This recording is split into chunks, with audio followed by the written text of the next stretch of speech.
చిత్తూరు జిల్లా మంగళంపేట పరిధిలో అటవీ శాఖకు చెందిన భూ ఆక్రమణలపై విచారణ జరుగుతోంది. రెండో రోజు పులిచెర్ల మండలం రెవెన్యూ అధికారులను కలెక్టర్కు పిలిపించి రికార్డులను పరిశీలించారు. అటవీ భూముల్ని పెద్దిరెడ్డి కుటుంబం అక్రమంగా వెబ్లాండ్ అడంగల్లోకి ఎక్కించుకుందని ప్రాథమిక విచారణలో తేలింది. విచారణ జరుగుతున్న సమయంలోనే పెద్దిరెడ్డి టార్గెట్గా కూటమి నేతలు తీవ్రస్థాయిలో విరుచుకుపడ్డారు. చిత్తూరు జిల్లా మంగళంపేట పరిధిలో పుంగనూరు ఎమ్మెల్యే పెద్దిరెడ్డి రామచంద్రారెడ్డి భూ ఆక్రమణలపై అటవీ రెవెన్యూ శాఖల అధికారుల సంయుక్త కమిటీ విచారణ చేపట్టింది. కమిటీలో సభ్యులైన చిత్తూరు కలెక్టర్ సుమిత్ కుమార్ మంగళంపేట పరిధిలోని 295, 296 సర్వే నంబర్లలోని భూములకు సంబంధించిన పాత దస్త్రాలను పరిశీలించారు. పులిచెర్ల తహసీల్దార్ను చిత్తూరు కలెక్టరేట్కు పిలిపించి మంగళంపేట రెవెన్యూ గ్రామ పరిధిలోని దస్త్రాలను తెప్పించుకున్నారు. అటవీ భూముల్ని పెద్దిరెడ్డి కుటుంబం అక్రమంగా వెబ్లాండ్ అడంగల్లోకి ఎక్కించుకుందని ప్రాథమిక విచారణలో తేలింది. ఈ మేరకు చిత్తూరు జిల్లా కలెక్టర్ సుమిత్ కుమార్ భూ పరిపాలనా ప్రధాన కమిషనర్కు నివేదిక సమర్పించినట్లు సమాచారం. మంగళంపేట గ్రామ పటం ప్రకారం చూస్తే ఆ 2 సర్వే నంబర్లలోని భూమి దట్టమైన రిజర్వ్ ఫారెస్ట్ మధ్యలో ఉంది.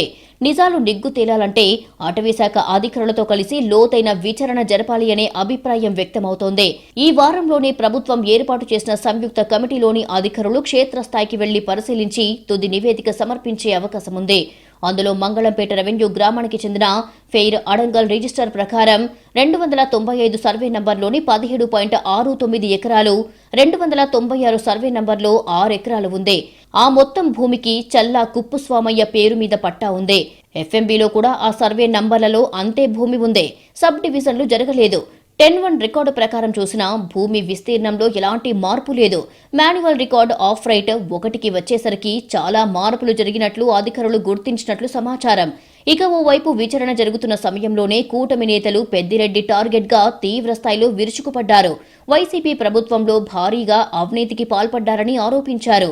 పెద్దిరెడ్డి విచక్షణరహితంగా మాట్లాడితే చూస్తూ ఊరుకోబోమని ఎమ్మెల్యే గాలి భానుప్రకాష్ వార్నింగ్ ఇచ్చాడు. భూ ఆక్రమణలు రుజువైతే వెంటనే పెద్దిరెడ్డి ఎమ్మెల్యే పదవికి, ఆయన కుమారుడు ఎంపీ మిథున్ తమ పదవులకు రాజీనామా చేస్తారా అంటూ సవాల్ విసిరారు. ఆయన అంటున్నాడు ఏ తప్పు చేయలేదు అంటున్నాడు. రేపు రోజు ప్రూవ్ అయితే మీరు గాని మీ అబ్బాయి గాని రిజైన్ చేయడానికి రెడీగా ఉన్నారా? మీరు అదే మాట మీద కట్టుబడి ఉంటారా? ఖచ్చితంగా రేపు రోజు పాలు నీళ్లు తెలిపోతాయి. అప్పుడు మీ పరిస్థితి ఏంటి? లేదు మీరు ఏం తక్కువ చేయలేదంటే చెప్పండి, మీరే స్వచ్ఛందంగా పిలవండి. పిలిచేసి ఇదిగో నాకున్న 28 ఎకరాలు ఇక్కడ నా లెక్క, నా హద్దులు ఇవి, మిగతా భూమి నాకు సంబంధం లేదు, నేను నా చెట్లు మామిడి చెట్లు కానీ ఏం మాత్రం లేవని చెప్పి ప్రూవ్ చేయండి. ఫారెస్ట్ ప్రాంతంలో ఎక్కడైనా రోడ్లు వేయాలంటే ఎంత ఇబ్బందులు ఉంటాయో తెలియంది కాదన్నారు. అలాంటిది పెద్దిరెడ్డి భూములకు అటవీ ప్రాంతంలో కోట్లాది రూపాయల రోడ్లు వేసి ప్రజాధనం దుర్వినియోగానికి పాల్పడ్డారని ఆరోపించారు. రొంపిచెర్ల వ్యవసాయ మార్కెట్ కమిటీ నిధులతో పెద్దిరెడ్డి భూములకు రోడ్లు ఎలా వేసుకుంటారని ఎమ్మెల్యేలు పులివర్తి నాని, అమర్నాథ్ రెడ్డి ప్రశ్నించారు.